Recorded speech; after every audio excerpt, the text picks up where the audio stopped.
Now, we've been talking about the activities and the history of the support group, but it's of course set in Ireland here. I think we've got over 50 community groups. Is that right? Has somebody got a figure on that? I've heard of. I have no idea. Yeah, it's just the last time I looked, I can't remember the precise figure, but I'm pretty sure it was over 50, which is an incredibly high proportion for an island that's got a population of under 1,000 people. And what to me that reflects, people are willing to kind of get organised and do what they talk about and start projects like that. Now it's not just about organising little hobby clubs, but these are projects that actually can become quite meaningful and quite involved. They give employment and do things. We're just in the break, we're talking about the community gardens, and it's quite interesting the history of that, how that came together and what it actually means. The Family Support Group has got an important role in that, I understand. Can you tell us more about that? Yes, that's correct, Rent. The North Tech, which is a mainland-based education, complete memory blank, has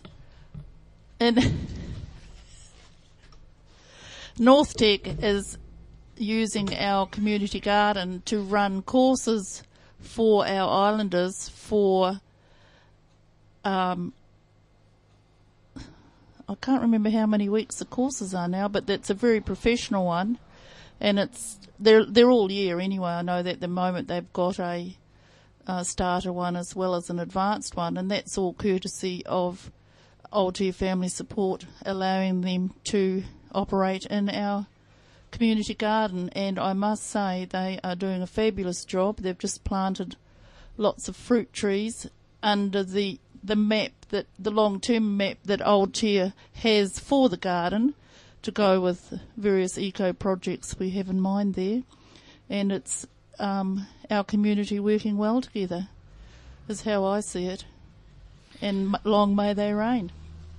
And what's interesting about that is just not just a community garden, but it's a course, as you say, that's being run through North Tech. That basically means we have a tertiary institution here active on the island. Thanks to you. Yep. And is that in which way is that a model for other kinds of activities? Do you think that's possible to? Is that special, or can that be repeated for other activities as well? No, I do feel it can be repeated for other activities as well, and it's open to anyone who has a brilliant idea like that, like North Tech did, to approach the support group and to see how we could help them.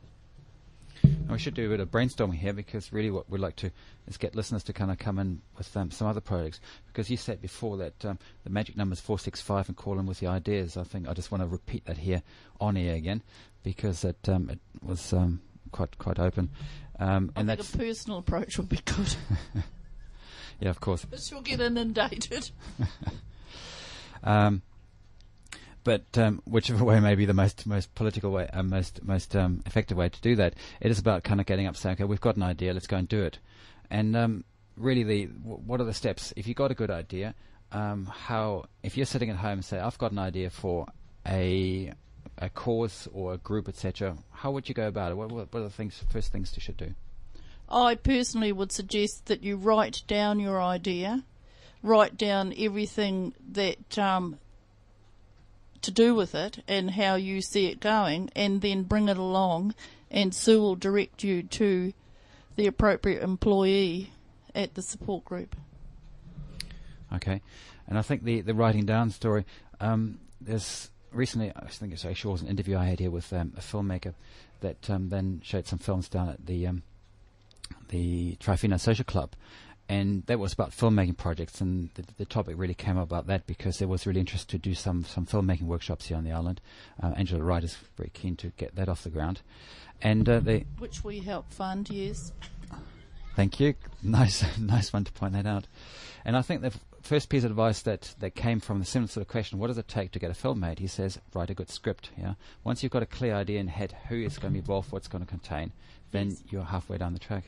I think it's called a proposal, but it doesn't have to be that technical, if you don't have that skill. Just the idea is the first step, and then write it down. And as you said, Family Support intends to be able to support that with your funding coordinator. Yes. Okay. And the community gardens is one example that can happen like that.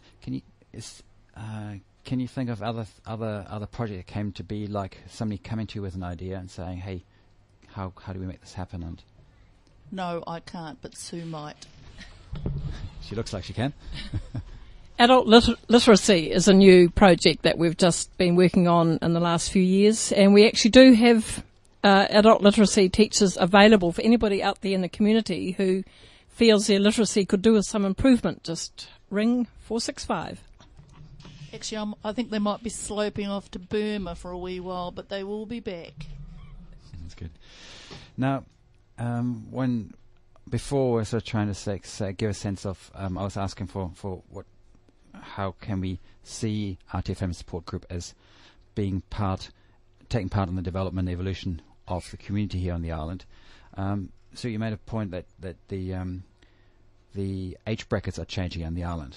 Can you talk about that? Well, yes, the over 60s age group is our biggest group on the island now and the fastest growing. And that's going to bring, what it is already bringing, issues up, the increased need for home help and personal care and transport issues for them, health issues, no doubt. It's a changing scene out there, probably represented around the country with the baby boomers all hitting older age, but it's certainly true on the barrier. Also, the lack of the dropping off the numbers of young people too, I think, is another trend which I hope will be reversed. Just this year, it's noticeable that we don't have many on correspondence, so that could always change though. But those are the two main trends that I've noticed. Okay, good. I think I've drawn out as much as I can expect of you on a Friday afternoon, and the sun's shining. But Sue would like to make one more point before we close the session here. Go ahead, Sue.